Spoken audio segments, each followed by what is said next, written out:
Now, the Subway Final Word. Welcome back to the Subway Final Words, special Steelers edition. A disappointing outcome for the Steelers. We're joined by Mark Madden, John Steigerwald, and Kevin Gorman. Our next topic, despite the loss of Bell, did the Steelers abandon the run too soon, Kevin Gorman? No, I don't think so. I don't think they really had trust in their run game from the start, which was evidenced by Mike Tomlin starting Ben Tate, a guy he signed 5 days earlier. I think that there was no faith in Josh Harris, although maybe they should have given a little more faith to Josh Harris. But this is a game that the Steelers, what I was surprised by was that they didn't go no huddle, that they didn't say, hey, you know what, we're going to sell out and go with the passing game. We're going to rely on our quarterback who led the NFL in passing yards. We're going to go with the receiver who had a career season as well in receiving yards, and Antonio Brown. I thought the Steelers should have just said, this is the way we're going to play tonight. And there was no running game to speak of, and there wasn't going to be. Steve Areno says no running game was not potent enough to open the passing game. Stag, did the passing game suffer because of the running game? Well, Antonio Brown had I think he had 9 catches or 11 catches, whatever it was, for 117 yards. Miller had a pretty good day, had 6 or 7 catches. No, I actually don't think it did. I think that it goes right back to not scoring touchdowns. They moved up and down the field. If you look at Ben Roethlisberger's total numbers, he threw the ball 43 times. He had 370 yards, and Brown got his 100-yard game. I think the passing game was fine. I don't think they did run the ball enough. All right, Mark? Albie, part of me says they did abandon the run a bit too early. But when Le'Veon Bell couldn't play, I think the running game abandoned itself. You'd like to stay multidimensional. You'd like to activate the play action. But with Josh Harris and Ben Tate carrying the ball, the Ravens were never going to respect that enough on defense to make a difference. And it showed. They just teed off. They brought the wood on Ben Roethlisberger from every direction. So many players. Looking back, maybe they shouldn't have cut LeGarrette Blount, because at least he would have been a reasonable guy to step in. But that's another debate. And when I say they should have kept him, I'm second-guessing myself. But, boy, it would have been nice to have him tonight.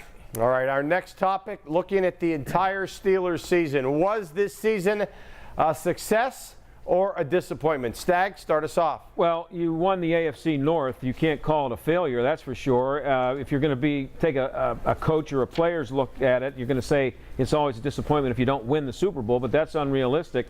I thought they were going to be 10-6 this year. I based that on what I thought was a very easy schedule, especially in the first half. They ended up being better in the second half. One thing to keep in mind if you're disappointed this year, they are going to get a tougher schedule next year because they won the AFC North than they got this year when they finished third. They're going to have 2 games. They're going to be tougher than Cincinnati's or Baltimore's, at least on paper. Yeah, including Seattle on the road. Haley says success saw so much improvement in so many players this year. Did they exceed expectations, Mark? I thought they'd go 9-7, so they exceeded my expectations. I give the coaches a lot of credit, in particular Dick LeBeau, who got a lot of water from a dry well. Personnel-wise, most of the guys on defense flat out stink. And LeBeau found a way to micromanage and get the most out of some players who just aren't very good. I don't know if LeBeau can do that 2 years in a row. I don't know if he'll be back to do it for yet another year.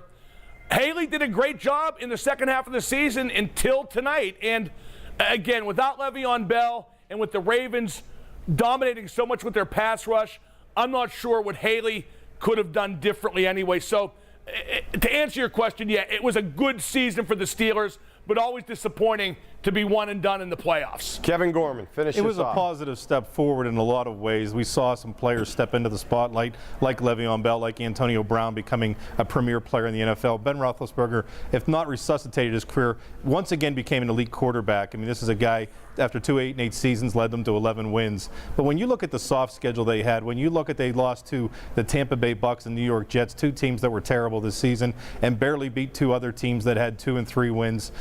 This is a season where I think there's some disappointment involved. I think the standard is the standard, as Mike Tomlin likes to say, and in the Steelers world, the standard is the Super Bowl. And when you lose a home playoff game to your arch rival and you get beat by them playing your style of football, I think there's a lot of disappointment in this season. I wouldn't say it's a failure, but I certainly wouldn't say it's something that you're going to look back at this season and say it was a really memorable one, except for maybe statistically. But Stag, they're coming off 2 8-8 seasons. Yeah.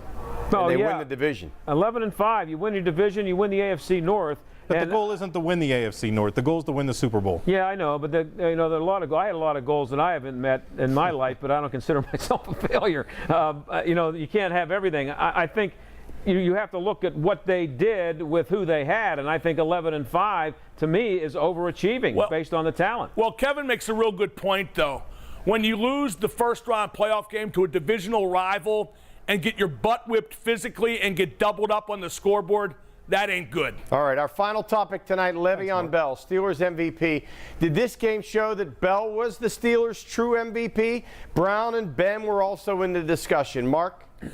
No, it doesn't prove that at all. Ben Roethlisberger was the real Steelers MVP.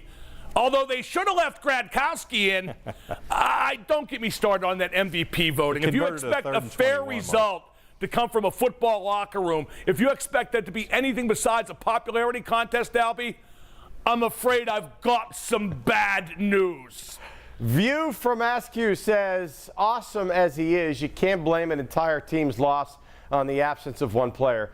Kevin, Bell was missed, but does that mean he was MVP? Could it have really been Ben or Brown that should have won this award?